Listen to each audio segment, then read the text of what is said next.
میں اکثر اپنا واقعہ بتاتا ہوں کہ ایک جگہ میں گیا گورنمنٹ کے ادارے میں, کسی کے ساتھ گیا, کوئی گواہی تھی, پتہ نہیں کیا معاملہ تھا. تو وہ پلاٹوں کا کوئی فائلیں پہ سگنیچر کروانے تھے, پلاٹ پہ کسی فائل پہ سگنیچر کروانے تھے کسی آفیسر سے. اب اس آفیسر کا ٹائم یا تو ختم ہو گیا تھا یا ہونے والا تھا, تو اس نے سگنیچر سے انکار کر دیا. اب جو ملازم کھڑا ہوا ہے نا, میں دیکھ رہا تھا اس کے اسٹائل کو, میں بہت زیادہ آبزرو کرتا ہوں چیزوں کو, جب بھی کہیں بچپن سے میری عادت ہے. میں اس کا اسٹائل دیکھ رہا تھا, ایسے بھیکاری پن والا منہ بنا کے نا, سر پلیز سگنیچر کر دیں. اسٹیٹ ایجنٹ تھا وہ, اس کا کیونکہ کمیشن تھا نا اس سگنیچر کروانے میں. اس نے نا غصے میں آفیسر نے فائل اٹھا کے یوں پھینکی ہے, یا تو اس کے منہ پہ ماری ہوگی جو لگی نہیں, دیوار پہ جا کے لگی. اتنا غضبناک ہوا, بولا نہیں کروں گا, جاؤ. ذرا بھی غصہ نہیں آیا اس اسٹیٹ ایجنٹ کو. میں یہ سب چیزیں نوٹ کر رہا تھا, میں اس سے سبق لے رہا تھا کہ اگر اس کا 10واں حصہ بھی ہم اللہ کے ساتھ کر لیں, کیا خیال ہے بھائی؟ بعض دفعہ اللہ بھی ہمیں کسی آزمائش میں ڈال دیتا ہے, تو ہم فوراً منہ سے کفر بکنا بجائے اس کے کہ لجاجت کریں اور عاجزی کر لیں اللہ کے سامنے کہ بھئی اللہ نے آج تک اتنی نعمتیں کی ہیں, تھوڑی سی آزمائش آ گئی تو اس میں بھی ہمارا فائدہ ہوگا, اور جھک جائیں. نہ کفر بکنا شروع کر دیں گے, خودکشی کی باتیں. اسی طرح والدین کے ساتھ یہی معاملہ ہے.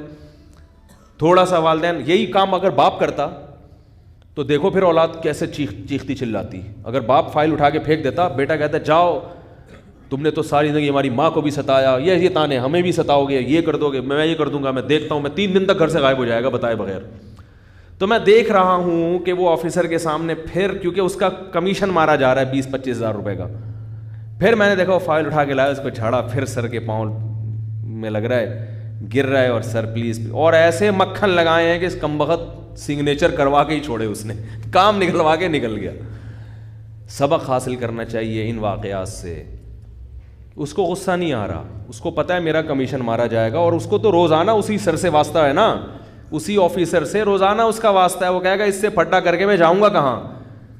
تو بات یہ ہے کہ وہاں 20-25 ہزار کا کمیشن نظر آ رہا ہے, تو اخلاق بھی اچھے. اس کو پھر اخلاق پر حضرت مولانا طاری جمیل صاحب کا بیان سننے کی ضرورت نہیں, اس نے کبھی سنا بھی نہیں ہوگا.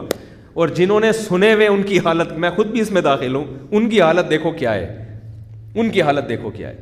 اللہ سے بھی لڑنا شروع کر دیتے ہیں, باپ سے بھی, ماں سے بھی, بزرگوں سے بھی, علماء سے بھی, جن کے ہاتھ پاؤں چوم رہے ہوں گے ان کو بھی گالیاں دینا شروع کر دیتے ہیں ایک دم جذبات میں آ کے.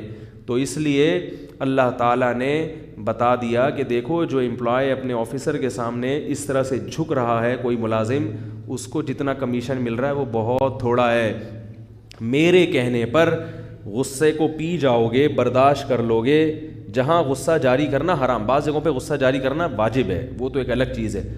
تو میرے کہنے پر اگر پی جاؤ گے, برداشت کرو گے, تو میں جو تمہیں کمیشن دوں گا وہ اس کمیشن سے بہت, بولو بھائی, زیادہ.